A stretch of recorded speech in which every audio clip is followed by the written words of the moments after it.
It's time for some big, big changes. I genuinely think it was about time I made a few changes to my life. Few changes, but big changes, especially after moving to the UK, and the timing just seemed perfect. So, why not start now, right?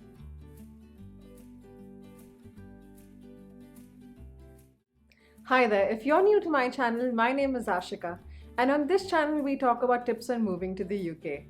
If you haven't hit that subscribe button yet, please do so. You can also follow me on Instagram at absolutely Ashika. Today, we're talking about the New Year's resolutions I have for the coming new year, especially keeping in mind that we just moved to the UK a few months ago, and that actually has changed my perspective on a lot of things. So, let's dive right into it. I'm a big fan of Rob Dahl Jr.'s The Mindset Mentor. And I remember this particular episode where he was speaking of setting goals. And the most important point when it comes to setting goals is actually holding yourself accountable to those goals. And in most years, whenever we make New Year's resolutions, it's somewhere up in our head, or maybe we just communicated with our friends and our partners. We're not really holding ourselves accountable to it. And that's probably part of the reason why we probably give up on it or we don't succeed after a few weeks or months. This time round, I am going to document every single one of my resolutions and hold myself accountable at periodic intervals. So, we're going to do check ins with myself. I'm going to do check ins with myself every few weeks and every month to check how we're faring against everything that we had decided to do. Now, the first point is health. Something we realized after moving to the UK was that a lot of people were health conscious here. When it comes to exercise, you'll usually see people exercising at all times of the day. I have seen people taking a jog from early in the morning to late at night, during the afternoon. There's no right time to exercise here, and I think that's absolutely brilliant. So, what I thought I would do was, especially because we have the time on our hands right now, and over the past year, we've realized how important our health is. I've decided to spend a little more time taking care of myself, which means exercising, probably because we have the luxury of having the river very close to our house. Taking long walks near the river with my dogs, or taking walks at the moor near our house with our dogs, or even just practicing more yoga at home every single day. I usually find it difficult to chalk in time to exercise simply because things are very chaotic around this house. But what I have decided to do is actually dedicate a slot every single day. So every single day, 5 p.m. is my exercise time, and then we'll work our schedule around that.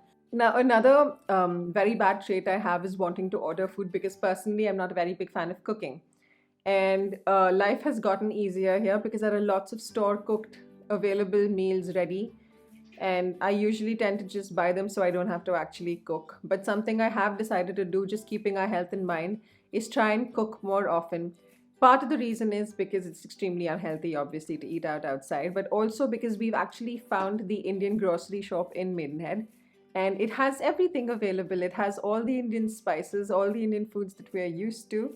So, we as a family are now going to try and cook homemade meals every single day, get out of our rut, stop being lazy, and try and make healthier decisions for ourselves. Now, something else about me is the fact that I absolutely love traveling, and Switzerland is my place that my just my place. It's something I want to somewhere I want to go every single time. Whenever we plan a vacation, the first place I say is let's go to Switzerland. But now that we're in the UK, we've decided to try and explore the UK a little more. There is so much beauty around us in the UK. So we just decided that before we plan the Switzerland trips and the Europe trips this time, let's try and immerse ourselves in the UK itself. So the top of my list is the Cotswolds and Scotland. And there's a lot more in the UK that we want to see. But this year we've made a conscious decision that we are going to try and explore as much of the UK around us as possible. The third thing that we've decided to do this year is actually try and learn more about the place that we live in. So we know very little about the culture and the history of Maidenhead or Berkshire and UK as a whole. So what we have decided to do is invest some time into reading more about the history of the place so that we get a basic understanding of what the history, what the culture is like, where everyone's coming from, and a lot of the thought process that flow as a consequence of that. And one of the really good things that probably can help us in this is the fact that Maidenhead has its own library. So I do plan to hit up the library very soon. I'm going to get a membership. I love reading. So it's just an additional benefit. And I wanted to join the library, immerse myself in as much of the history of Maidenhead and the UK as possible, and try to get to know a little about the place that we live in so that we're a lot more appreciative of the culture that surrounds us. But before I move ahead, if you haven't hit that subscribe button, please do so. And don't forget to hit the bell icon for notifications for every single time we put out a video. Tell me in the comments below what your New Year's resolutions are going to be and what you are looking forward to. I, for one, can't wait for the new year to begin. The next thing is immerse ourselves in the culture of the UK. A little background about me is I grew up in the Sultanate of Oman in Muscat, and then we moved to India when I was about 18, and now we're here. So I've never really immersed myself too much in the culture of any place. It was just like going along with the flow. But this time round, we've decided to make an actual conscious decision to try and immerse ourselves as much as possible into the British culture.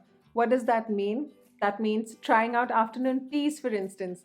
I'm honestly not a very big tea person, so I don't see the allure of afternoon teas, but a lot of people here absolutely swear by it, and it's a very big culture over here. So that is something I'm definitely going to try and do. Another thing is the food over here. So fish and chips is a staple almost over here, and I'm not a very big fish eater, but I am going to try it. Another big food phenomenon in the UK is the Sunday roasts. We did try the Sunday roast once, just when we had moved to the UK, but since then we've not really had the opportunity. So going ahead, that is also something, but planning to chalk out. Probably try it in a couple of restaurants first before we try making it at home. And once we do make it at home, maybe try invite some Brit friends over and see how well we're doing, if it actually tastes like the Brit Sunday roast or not. All right. Another thing we have on our list is watching a football match. Tidbit about me: I have never watched any match live, be it cricket or football or anything. I have never gone to the stadium to watch a match. Maybe I'm lazy or I just don't see the allure in it, but it is a huge phenomenon over here, and I am willing to try and see and experience a football match myself, because football is very, very big in the UK. And Jordan spends most of his free time in school now playing football. So I thought it would help to try and be a little appreciative about that as well. Now, this is part of Arijit's bucket list, which I'm embracing right now, is actually watching a play in London. The theatre culture is very big in the UK. In my entire life, I have watched one play in a theatre in Bangalore. But there is so much to watch over here. I think they have some absolutely brilliant plays playing all the time. And I think the UK is one of the best places to experience or watch a play. So that's something we're definitely going to do. Something else that we have planned out is to go beyond London. So whenever most people think of the UK, they think of London and of all the tourist attractions in London. But there is so much more to the UK. And what we actually want to spend a lot of time doing is visiting smaller towns and villages, speaking to the local people, trying and understanding how different they are from us or how similar they are from us, and just soaking in that Brit culture. And finally, just be overall a lot more appreciative of what we have. 2021 may have been a hectic year for us, but it wasn't a bad year.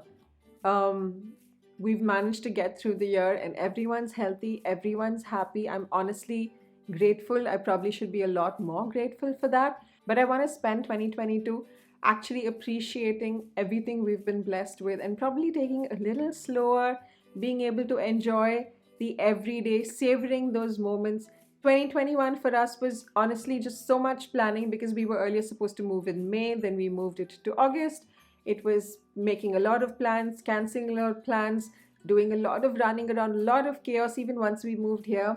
So 2022 is probably going to be the year we probably take a step back, look around us and see everything we've accomplished and just be grateful for it, and then take every single day as it comes without doing too much of planning with our lives. We will, of course, plan for our goals and for our ambitions, but the everyday, I would honestly like it to just flow from one day to another so that we're able to experience and enjoy every single one of those days, right? And that's a wrap. Thanks for watching. If you haven't hit that subscribe button yet, please do so. You can also give me a like or a thumbs up if you feel you liked this video, or share it with your friends.